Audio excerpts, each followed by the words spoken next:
So here I'm coming down the hill, and now watch what happens. Oh, I didn't lose it. I was actually recording myself. Oh, I am so sorry. So why was I recording myself riding this bike? Well, I wanted to make a video about it. Do it justice. Yeah, what you don't do to get some footage of yourself riding. See, this is the kind of thing I have to do. Those aren't my zip ties. They were already there. The journey is real. Yeah. So in this video I want to show you my bicycle. This is my touring bike. Some of you may have seen it in an older video. This is my touring bike. This is also my everyday transportation bike now. Well, this bicycle, I've had it since 2012. So that's 13 years. So maybe you could call this the 13-year review. It's been through several reincarnations with repainting the frame. You can see that the paint right now is not in great condition. I come to the conclusion that probably have to get this frame powder coated eventually. I mean, this is a great frame. This is a lugged frame. It's from the early to mid 1980s, probably around, like this bike, guys, it's, let's call it 1985. Probably it could be a little bit older even. It's over 40 years old. And that's kind of the point of this video too, because I think a lot of you overspend on the bicycle when you first get into bicycle touring, because a new touring bike, while they are geared a little better than, better, they are geared lower, or they have a wider range because, you know, you're gonna expect to climb some hills and all this. Well, I'll show you what I have and my thoughts about it.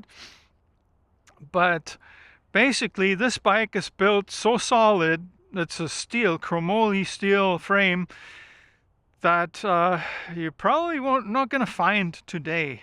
You'll have more aluminum frames. I don't know if carbon is a thing for bicycle touring. I don't think it should be, but again, my opinion is from like ancient, you know. I don't have the new technology. I don't care for it. I am happy with what I have. So when I say it's a chromoly steel frame with lugs, see the lugs, this means these, basically they're kind of fitting where the tubes go in and they're brazed in there. It's not welded. Back in those days, they didn't have the technology to weld these tubes because the heat could have destroyed them. See the bottom bracket, same way the bottom bracket originally would have been a ball bearing type. Now it's a sealed cartridge. That's less problems, less servicing, but essentially it's very similar. What's good about this frame, and in the early 1980s, lots of bikes didn't have this. See, these are forged dropouts. They're very thick. They hold the wheel, I'd say 10 times better than those stamped ones that you may have, and they don't deform as easily. So when we're talking about frame, we have to talk about brakes. Newer bikes usually have disc brakes. Now this has cantilever brakes, an older style. They're not even as effective as the V brakes, but I've never changed them, except these brakes actually weren't original to the bike. The original ones were coming out much more than this, but they were interfering with the panniers when I put them on here. See? This rack here, I've had it since forever.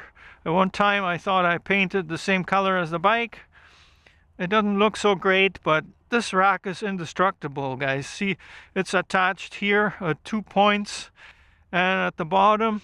And I've had it in the same configuration since forever. And you can see that these bolts are already getting a little rusty.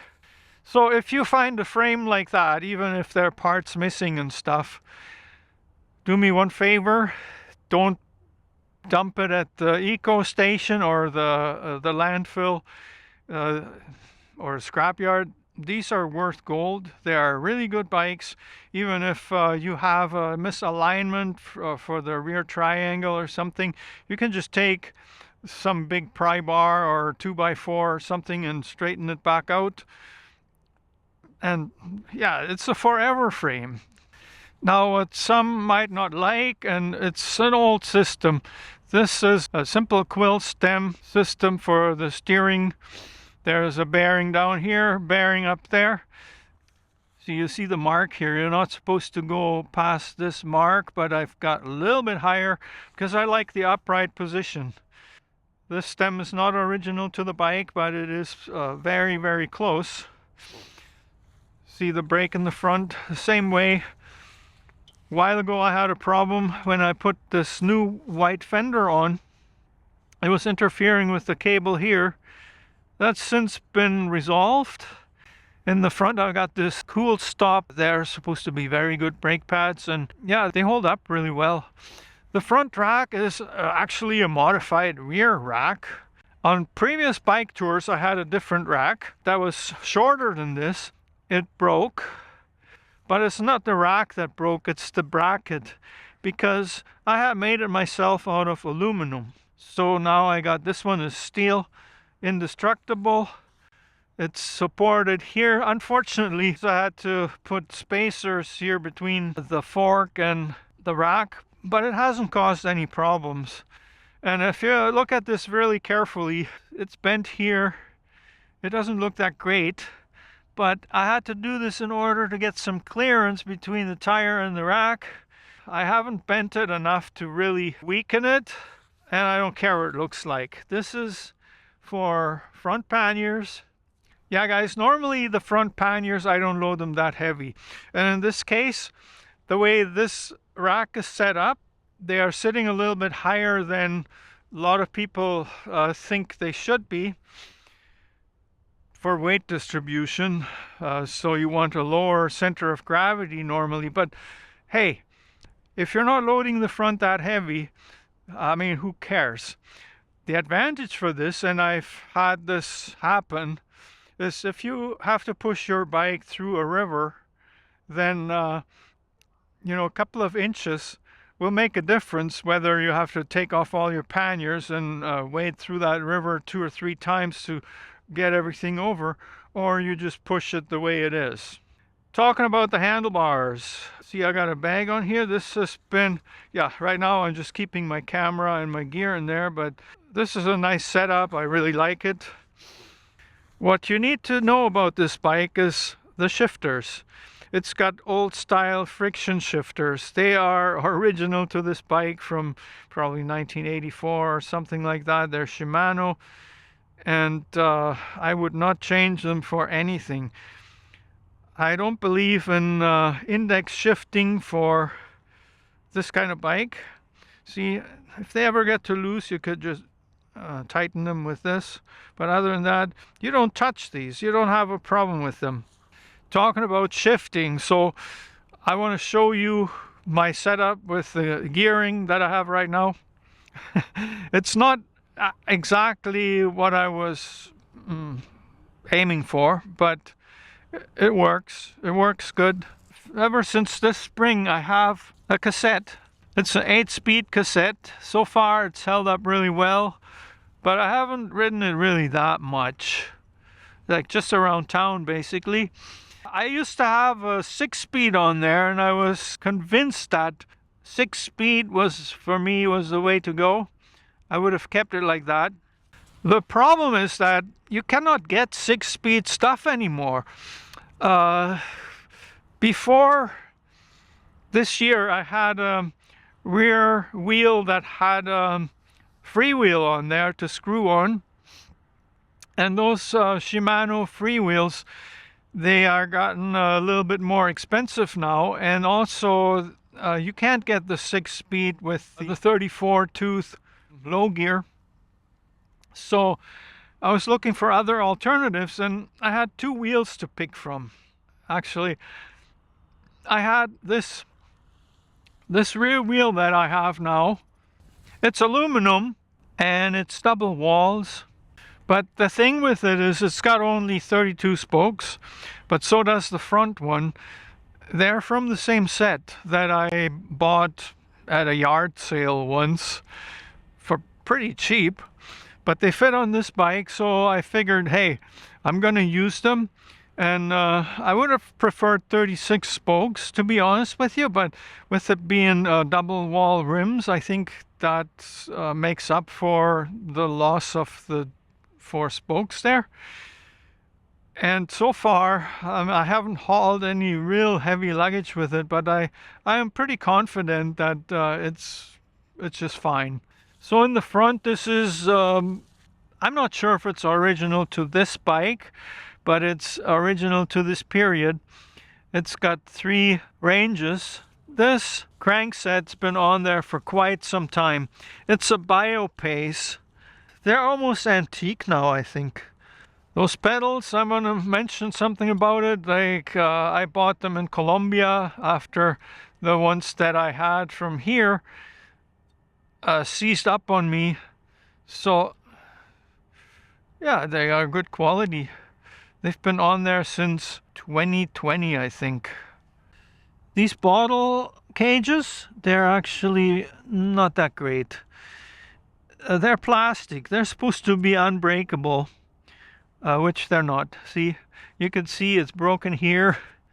This one, it came loose, but it appears like it's not broken. Yeah, we still use them. So far, the bottle has never fallen out. So if you have any advice on good bottle cages that don't cost a fortune, I'm definitely in the market for those. What else is there to note about this bike? Yeah, the rear brakes, I got new pads on there this year. They are not Cool Stop. They're just some cheaper brand, I guess. Got good quality Shimano hubs on there. That to me is important. And really, you know, there isn't that much to say about this bike, except that, well, it's ancient. And even after 40 years, the simplicity of this bike has enabled me to keep it going for really a minimal expense. There are no parts on there that are outrageously expensive or proprietary. So you can just go to a bike shop most of the time, pick up something used and throw it on this bike. If you're going to countries like Guatemala or El Salvador, which I've done with this bike, then you have no problem finding the parts. 26-inch wheels used to be, or they probably still are, worldwide the most common, even in countries where people don't have money to buy like the high-end bikes and stuff. Well, you'll always get tubes and tires for 26-inch wheels. And you get other parts for these bikes. I mean, they used to be so common. This is a Norco bike originally. When I first got it, it was pink. And the paint was in horrible shape. So it's gone through a number of reincarnations, which I took everything off the bike, stripped it of all the paint, and then redid it. This is actually only the 2nd time this bike has been repainted. It was blue at one point, and it looked kind of nice, but yeah, it just got banged up and I wanted to redo it. And now this is a Rust-Oleum hammered paint. There's a primer underneath it, but as you can see, the paint isn't that great anymore. The last time I did this was probably in 2018, 2019, something like that, right after my Cross Canada tour that I did on this bike. Well, that makes it 6 years or so, 6 or 7, and I guess a little bit of scratching up is to be expected.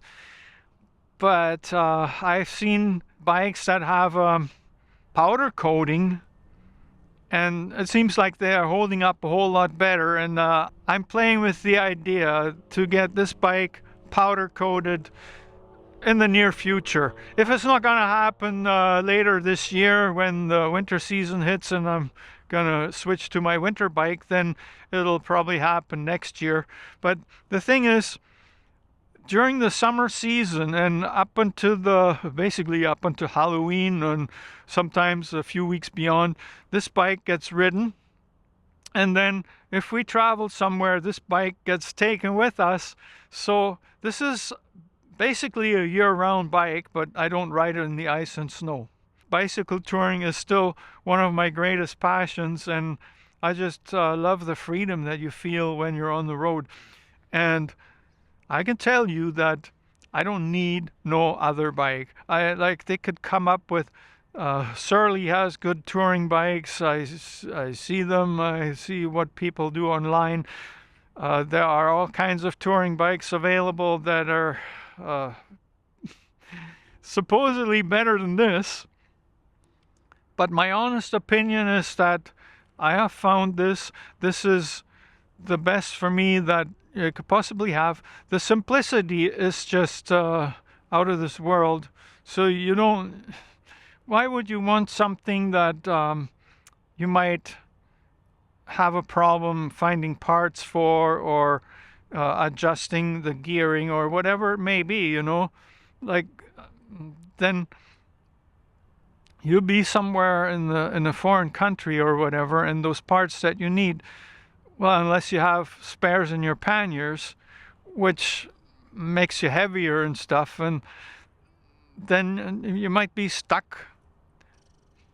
You know, I've experienced this before I had this bike with another bike where I had a tire size that wasn't common in Mexico, and it got me stuck in Veracruz for a period of several weeks, like almost a month, I think. And then, well, it led to me staying in Veracruz a little bit more long term, but it wasn't planned.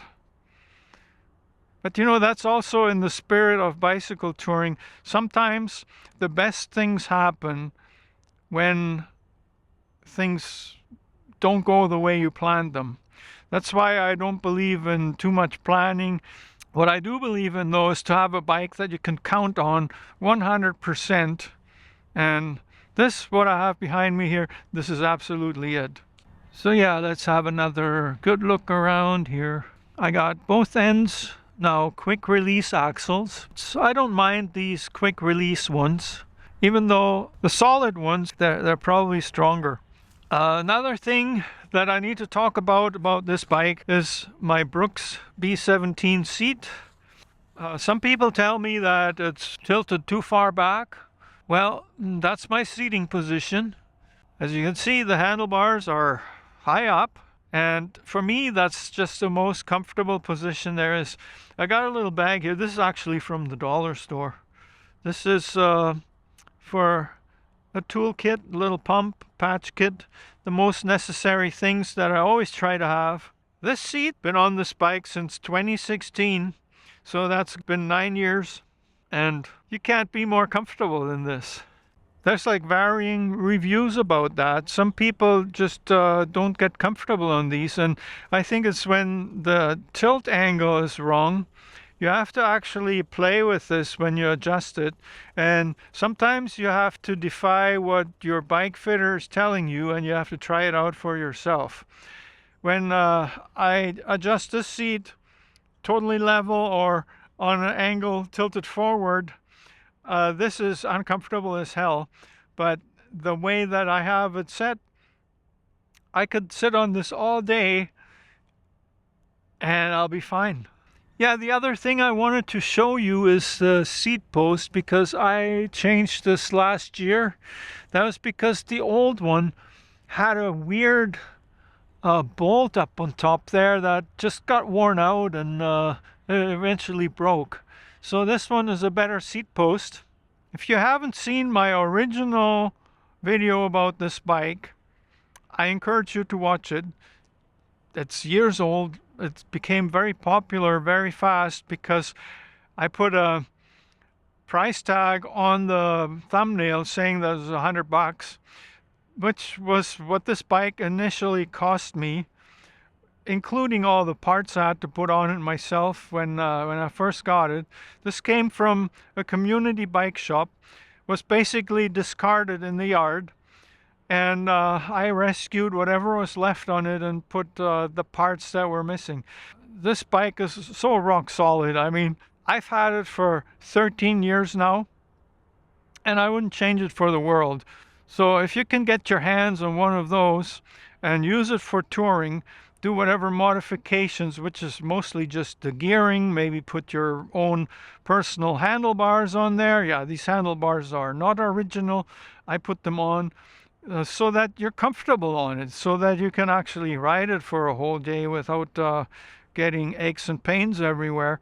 You know, then you've got a bike for life and you don't need to worry about the bike. So I'm not sure if you could still find this for $100.